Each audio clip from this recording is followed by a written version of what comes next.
because that's something that I think you can pretty much expect 100 Thieves to go for almost every single time. And also, Team Liquid hasn't banned out Galio or TF, which most teams have been doing against 100 Thieves, and you can kind of expect one of those to be picked up here for 100 Thieves because their map play really has been a huge strength for them. And that is something that I'm really excited to see how they're going to be able to handle. And I'm excited to see how the bot lane plays out. You're talking about it, and I agree. It's going to be a big focal point of this game. We know Tactical and CoreJJ are very good, and specifically they're very, very aggressive. And what I find interesting is the fact that there are only one bot lane ban this entire game. It's the Senna banned away, usually fasting Senna alongside something like Tom Kench. Both these teams have played that kind of style before. And with basically everything up for bot lane, TL is like, look, right away, we need to secure Rell Kaisa. So, against you in the 2-on-2, throughout playing the entire game. Like, this is the exact bot lane we want. We'll give you any jungle you want that's not named Udyr, whatever you want to have, any mid laner, go for it. This is the bot lane we want. And so it's like, okay, well, my eyes are on TL because you put so much priority on getting this duo. Yes, you'll get counterpicked. Yes, 100 Thieves also get whatever solos they want. TL, to me, it's like, okay, well, your bot lane needs to do a lot here. Yeah, it really does, especially when you've given over some very, very powerful laners to your opponents. I talked about the TF Galio. One of those you had to feel was coming through. Now they're going to be pairing that with a really strong early jungler in the Olaf. Renekton here for the top lane for Ssumday. That is such a powerful trio to even be diving towards top lane. They obviously don't have to go towards bot. You can set up those dives incredibly effectively with Renekton, especially post level 6. Having the ultimate for the bonus HP to be able to tank up that tower can be very effective. Team Liquid leaving both of their solos till later on in the draft, feeling like they needed to grab a strong jungler here early on for Santorin. This will allow 100 Thieves to ban out some of the matchups that they really want to avoid in those 1v1s, though. So we'll see what Team Liquid has prepared for us if they are going to bring out something really aggressive to try to counter these solo lanes. I would be excited to see Alphari bring out something like the Quinn. We haven't been seeing it a lot, but in the LPL, it is something that is played a bit more consistently, and it would be exciting to see him do it because he has been such a good laner. He has been dominating people in top lane, and going for a heavy counter pick could be something that ends up being pretty effective. This draft is definitely interesting because of the fact that the solos are heavily shown on the one side and the duo lanes heavily shown on the other. That it's just like, look, it doesn't really matter what order you pick things in. Like, I don't think it's going to matter when TL picks top versus mid themselves. It's like, you're getting counter pick. TF's mid. What champion do you want? And 100 Thieves are like, take them all. Like, there's an Azir ban and an Orianna ban, and then we blinded TF. And just like, whatever you want, go for it. And on Ssumday's side, he's like, look, I took Renekton.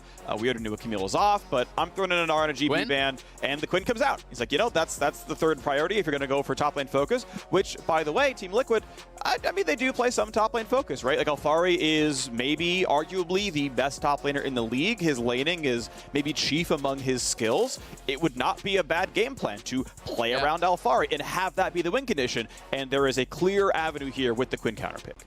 Yeah, I think it's really smart. We do expect him to go cleanse. You pretty much always play cleanse. What runes they take, what masteries they take, that does vary. Some people go towards phase rush to be able to kite out, or if the Renekton gets too aggressive, be able to chase him down. There's also PTA, there's electrocute. There's really a lot of options up there on that top side. But when you play Quinn, you have to play towards top side. You just absolutely have to, because the way that you actually win these lanes is by shoving in the Renekton, harassing them under turret, denying farm, making them take bad recalls, taking turret plates. It's all about the push, the aggression.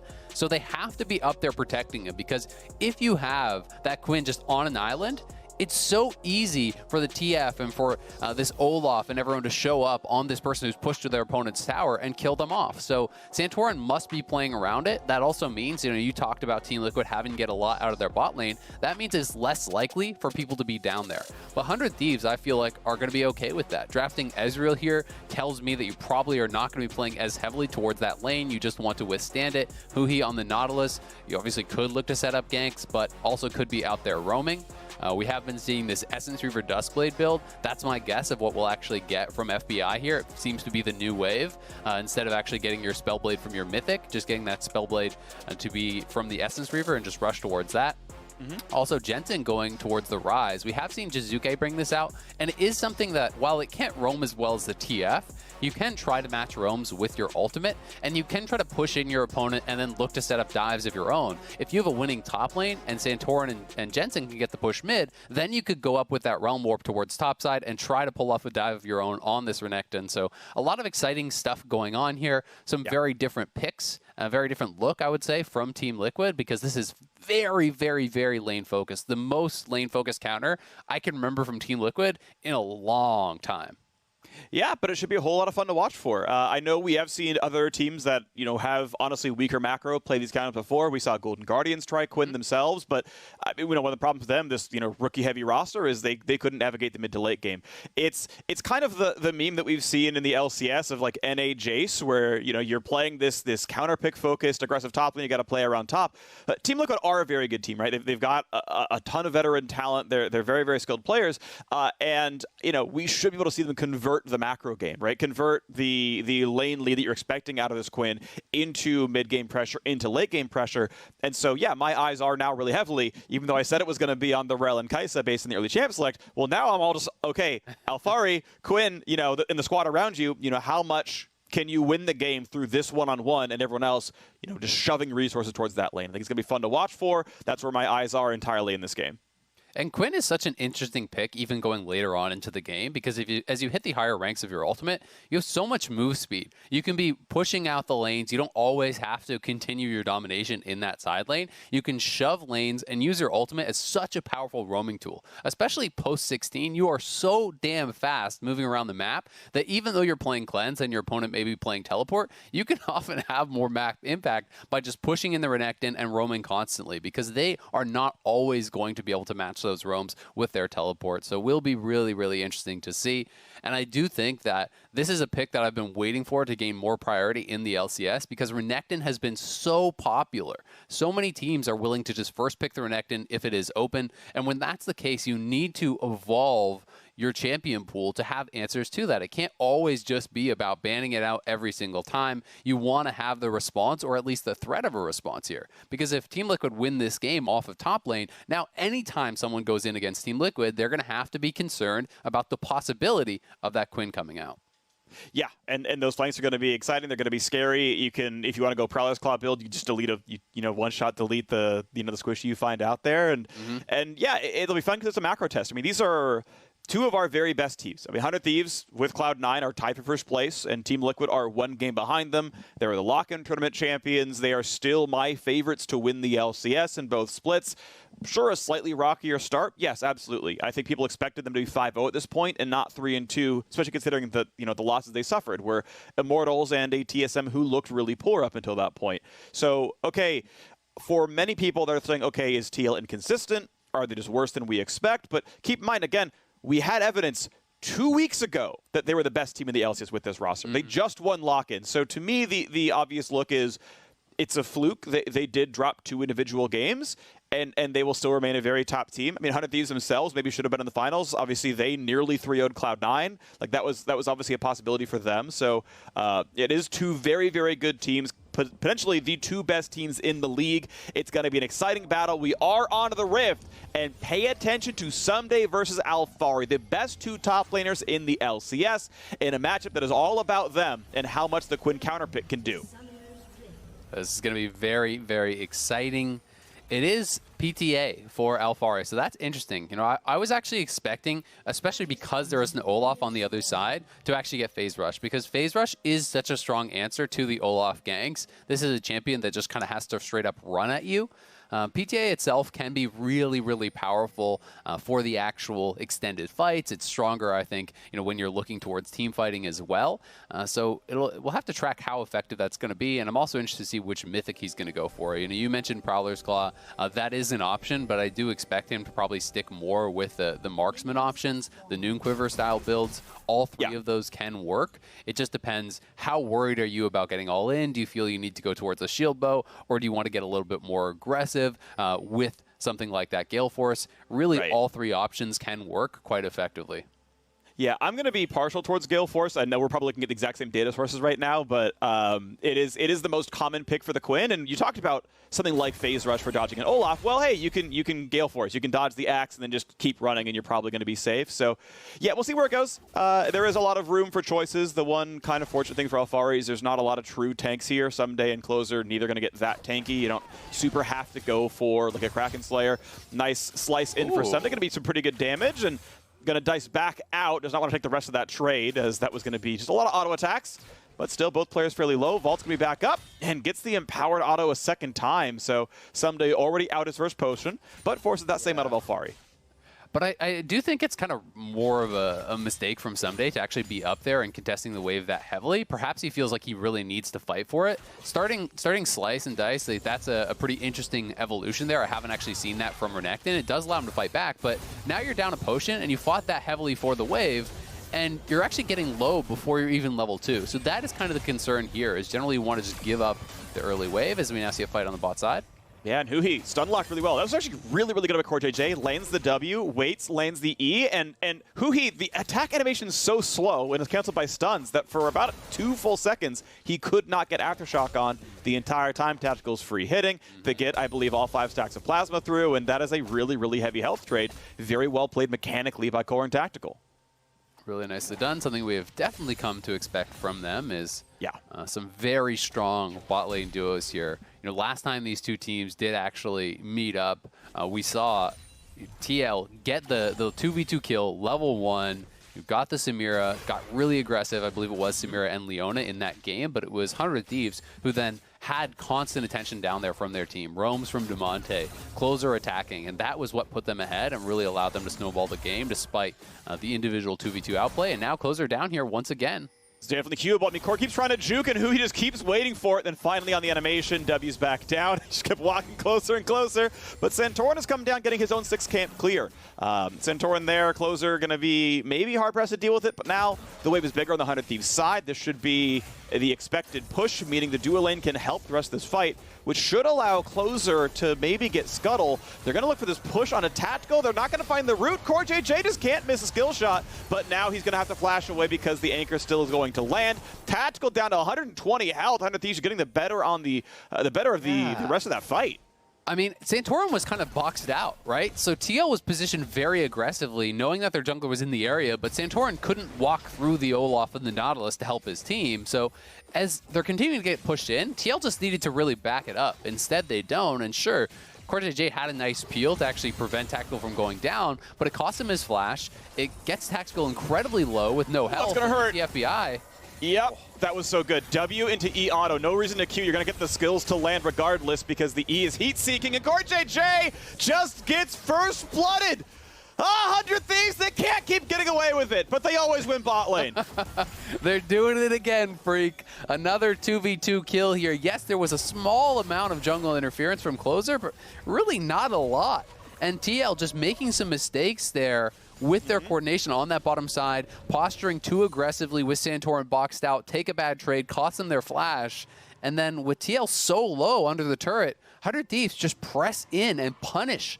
And not only do they get the kill onto FBI. He's the one starting with that first blood, and that is huge. The Swirl Seed miss, which you kind of hate to see. I mean, somebody's going to jump, no problem. It would have been 100 damage difference, not gigantic. But, okay, Santorin trades some sight, and we get to see the first half of this one.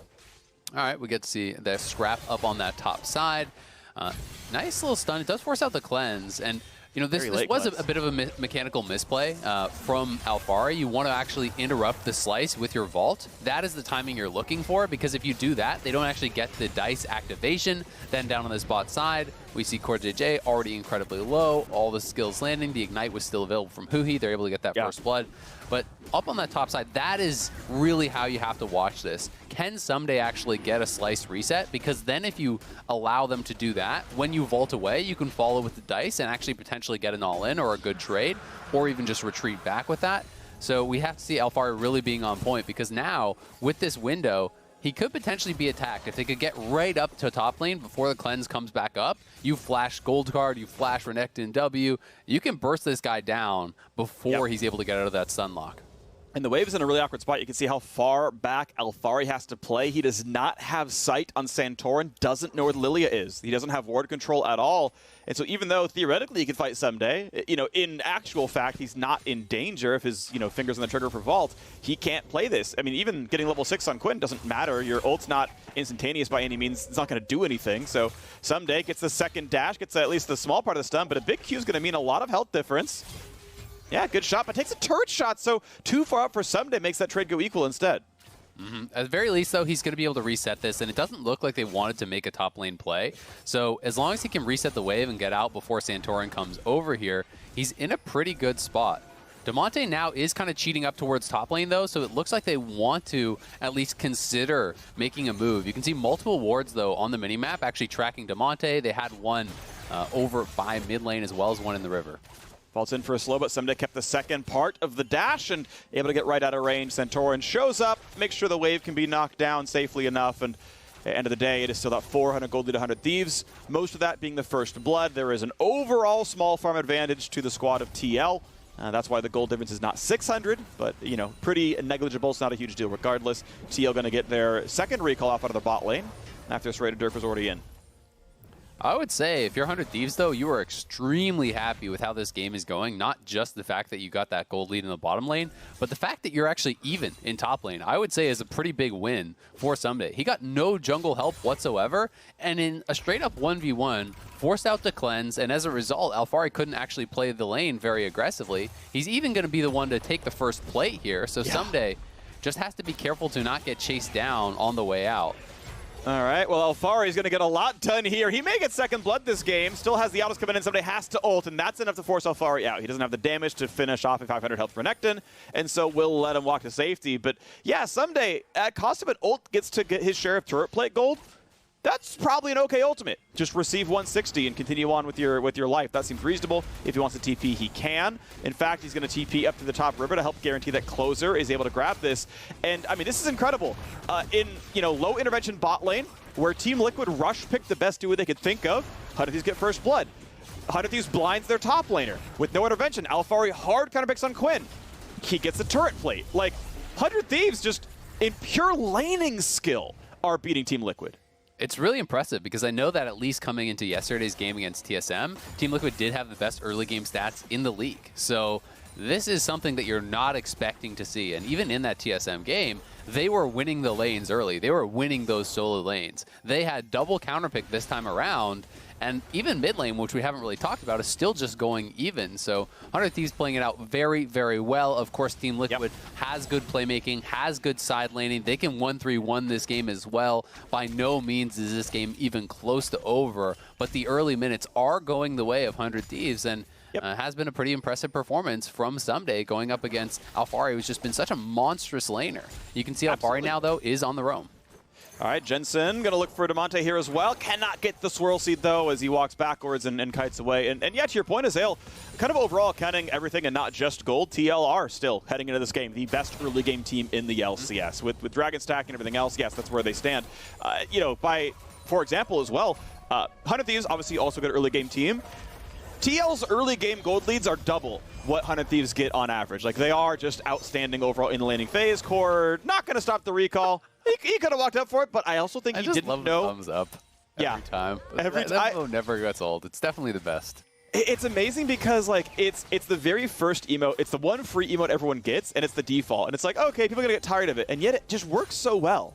The passive aggressive just like gauntlet thumbs up is just pretty pog now. Ulti gonna come in, big bonk comes over the top, big damage. A heal puts him at 200. The flash is gonna get followed though. Alphari, great timing on the vault, allows it to flash follow and gets the kill in top lane.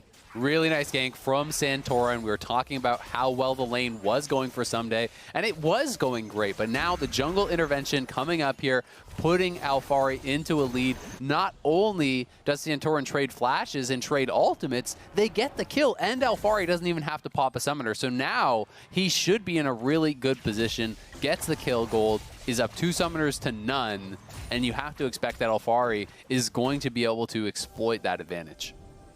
Well, here we go. 100 Thieves still running around the map as much as they can. Bot lane pressure. Huhi's already here. They've already got the rest of the squad. So second dragon going to be claimed very, very fast. Always good to see these dragons stacked 2 by 12 minutes is pretty outstanding. This is going to put a lot of pressure onto the game overall.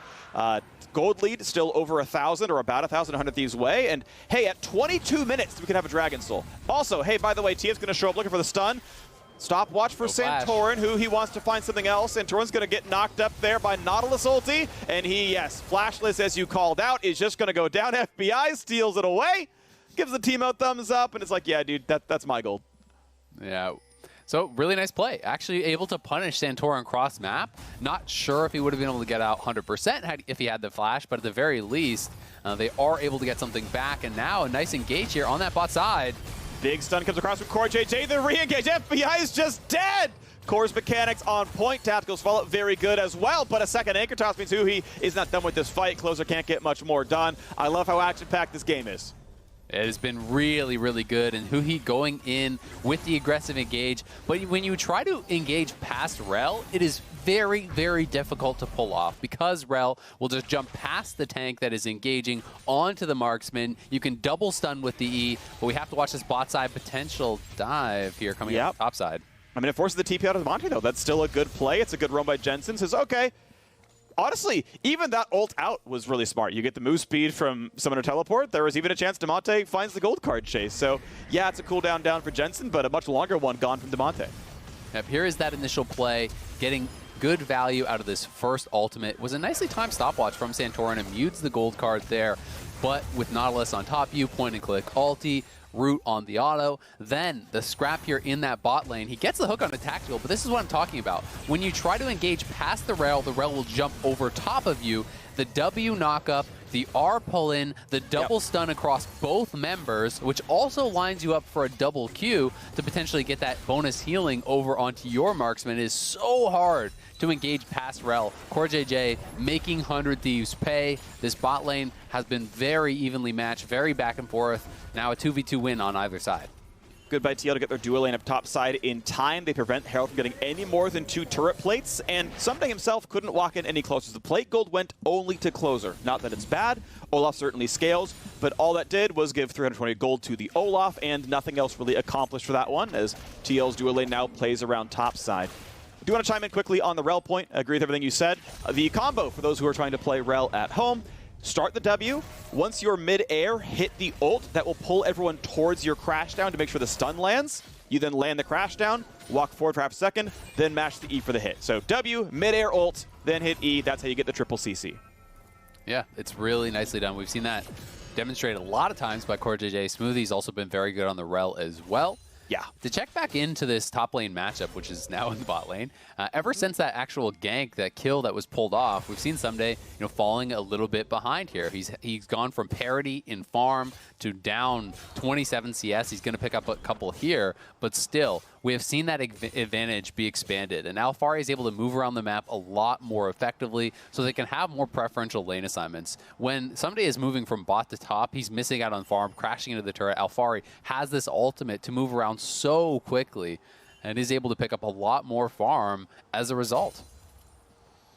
It's looking pretty good. Honestly, this is a very big Quinn. You've got the 23 CS lead right now, and still the gold lead sits with 100 Thieves. But yes, it's Ssumday playing weak side. This is the expectation based on the matchup, but he is going to play this one pretty far back. Gets vaulted on, and yeah, that could be another auto coming across. Yeah, gets the extra damage, and the Q for good measure under the turret as well. We are seeing Zhonya's Hourglass for Santorin again. This is just every single time. The reason you do this is because you're going to go Moonstone Renewer, and you don't want to buy Moonstone while you're still clearing your jungle. Everything I can see from all solo queue data, even in incredibly high elos, Moonstone Renewer does not win as many games as a damage item like Liandry's or my favorite, Night Harvester, which I think is outstanding on Lillia, by the way, because you hit the whole team anyway, and it's a big chunk of damage you're going to feel good about. But he is going for the more supportive build, still wants to be the one healing his team. Yes, they have magic damage already from the Ryze, but it just means that Santorin is not going to be as big of a threat as if he went for a damage mythic. And I really like Zhonya's first. I think, even if you wanted to go for a damage mythic, I think there are times where going for Zhonya's first adds a lot, because it allows you to go for these plays where you're Q flashing into the middle of the team, landing a multi-man sleep. You can throw your body into the fight without just dying instantly, which is really a pretty big threat when you're up against champions like the Olaf, who can turn and really knock down that Lillia incredibly fast. So I do like the build here. We'll see where he wants to go second. But as you said, it's very likely going to be the Moonstone Renewer. I think it makes some sense, though, when you're looking at their composition. They have double marksman, they have Ryze, they have a ton of damage here. So I think it can work in this style of composition. They're playing more frontline Lillia, like I'm going to walk in, I'll just Zhonya's an immune, and then, heal people up while I'm in combat. Yeah, there is certainly there's a logic to the build and a logic in this comp. But one thing I do find interesting, and I don't know if you're really going to have this discussion for a lot longer in this game, is we do have a bit of a lull, is are are people playing Lillia expecting her to be like a tank jungler that you're just healing people, right? Like playing Lillia with the expectation that you're just going to be a Moonstone tank, and that's just the champion you're picking? Or is it like, ah, yeah, Lillia's a good jungler. Oh, well, now that we're in this game, I guess it's a Moonstone game, right? Like, I'm curious which kind of train of thought prevails.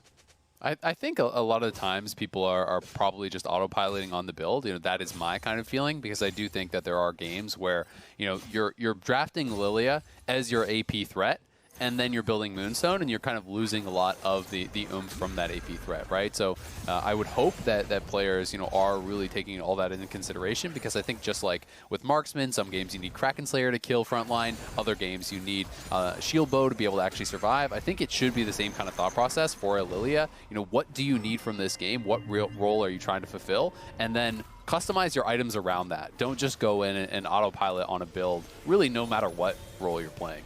Of course.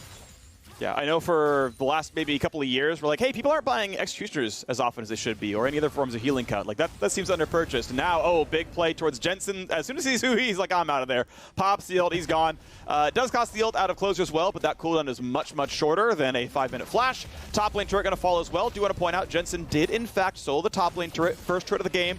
Went to TL's mid laner up in top lane, answered up in the top lane by Damonte, and then answered again by Alphari down in bot lane, because yes, the Quinn, the lead is growing. It's now 30 CS. I mentioned it was 20 not long ago. Now it's over 30. Yes, Ssumday has some to catch up with, but still, this Quinn is getting stuff done, and it is Gale Force, by the way, and it's Berserker's Greaves, and Gale Force is in for some damage, reveals, puts the Q, and does not want to burn Vault because he still wants that cooldown as the ultimate answer to a flash forward or a dash in. So holds on to it one, stays alive.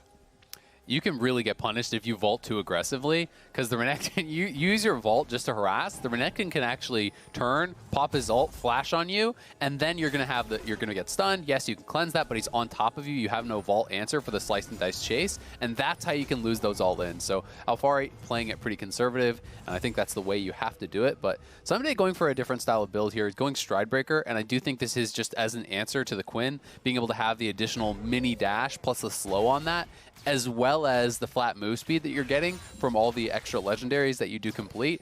That is just trying to stay up on top of this Quinn, trying to have an answer for this Quinn. And right now, his job really is just to survive, because 100 Thieves are almost at their soul, right? They are at 3 dragons to 0.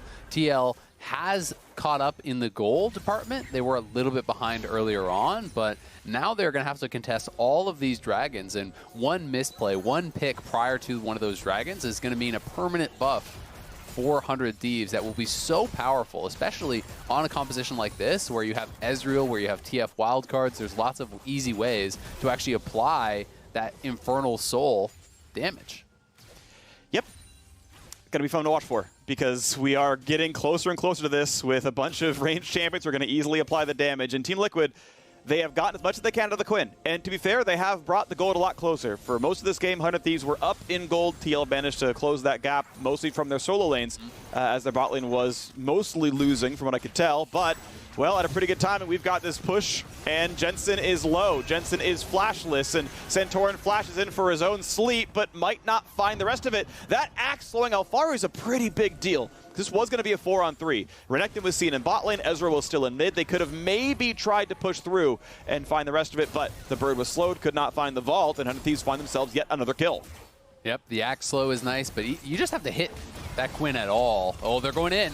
Yep, Vault, I love this. I love when Kaisa gets to be used as an assassin. Vault sets up Killer Instinct, and you are dead as soon as he presses E. Beautiful pick off there for TL. Right in time to start controlling the river for Dragon.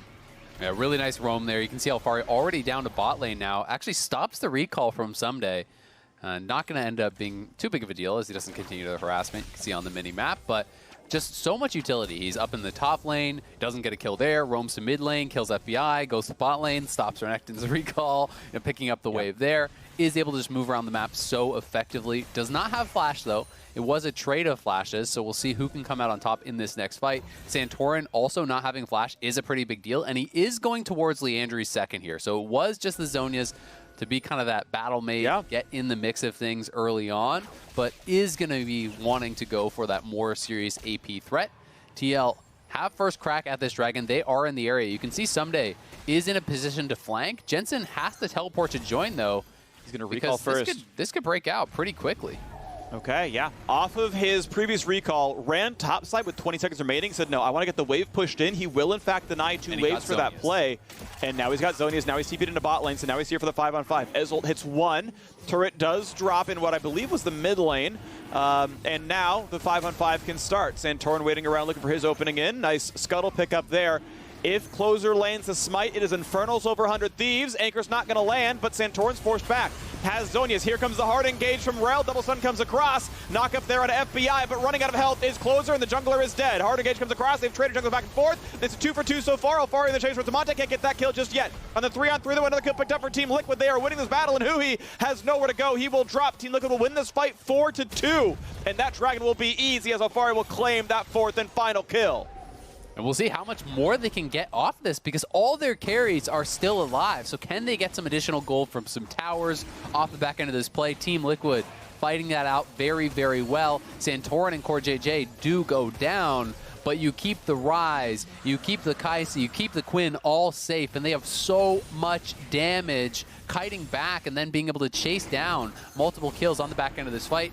It starts out here on the side. CoreJJ seeing an angle, 3 members stack up, flash over the wall, WR, tactical, ulting to a really great spot over the wall, so Olaf can't immediately get onto him, but he still has full access to deal damage in this fight, and he is constantly auto-attacking the entire time without really taking any return fire until the very end of it. They're able to clean up the fight. Ssumday died on the other side as he is fairly behind, and Stridebreaker is not going to have you being that tanky at this point in the game.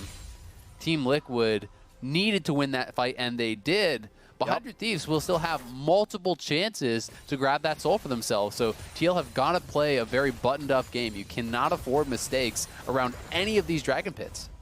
You really can't. And all that's happened is, okay, a Dragon's picked up. Good job, TL. That is a positive. But the gold is still basically tied. And that means there's still going to be risk next time around. You have not, you know, really turned the corner. That pressure is still there, and 100 Thieves can still fork your decision-making. And now, 100 Thieves going for an early Baron pickup. It's sub 24 minutes in. The vision is gone. And TL, you should know, wait, the entire team's in fog. There's the on-the-way ping. There's the Ryze ulting to say, hey, wait, no, I see Baron. It's at 6K. We got to get around there. Now, Santorin is flashing, but he has a blast cone. He can get over easily, and it's in vision. 100 Thieves going to have a really hard time making this happen. This is not realistic anymore. It's down to 3K, and the sleep comes in. They're going to go for this fight. It might be Azael's going to land on a Jensen. Not much more, though. Disengage. Ult's coming across 1-for-1. End of the day, teams get to walk away with their lives. I like the attempt. They did know that Alphari was down in that bottom lane, so they draw him up, and Jensen with a smart Ryze ultimate to check the pit there. This is one of those games where 100 Thieves are starting to lose control of the side lanes, so I think they wanted to try to force some sort of conflict, see if they could sneak a Baron or maybe get a preferential fight around that pit if Alphari couldn't make the move up. But when you have these extended lanes with outer towers down, it gets more dangerous for the TF and the Renekton to be laning against Quinn, to be laning against Ryze, who are very strong at this point in the game. You can see the Stormrazor is completed for Alphari, giving him an additional bit of chase down on top of the Gale Force active there, which really can make it difficult for Renekton in those long lanes. And speak a little bit more about the builds. We do see FBI going for the anticipated build of Duskblade plus Essence Reaver. The Duskblade has a really nice haste passive with every additional legendary completed, so when you go for that route, as well as the CDR boots, he has an additional call fields on top, you have so much CDR so early with this, and you're never really going to run out of mana with the Essence Reaver, so you actually don't have to go towards a tier, and it does feel like a pretty nice solve for a champion that a lot of people were struggling with itemization-wise in the new season. Yeah, after Essence Reaver got its like 3rd straight buff, it finally became like a good option for champs to pick, even the spellcasting varieties like the Ezreal, and it slots in really nicely. As you're mentioning, it's the Spellblade replacement. You could go Triforce, you could go Divine Sunderer, but Essence Reaver is very competitive with those options. You get the mana back on the Q about half the time. Since the cooldown's so short, you don't get your Sheen back up in time.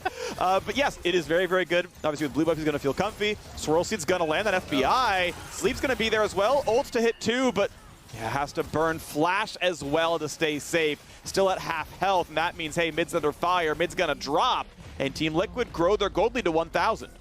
Nicely done by them. You can see both 100 Thieves soul laners were down in that bot lane pushing there, so they take a tower for themselves, but they lose mid lane tower, and they've lost control of this Baron area. Alphari going to be pushing out top. We'll see who does base to actually answer that bottom lane wave, but just a slow arcane shift from FBI meant he got tagged by the Swirl Shield, and had to expend that flash. Now they're looking, though, with the TF.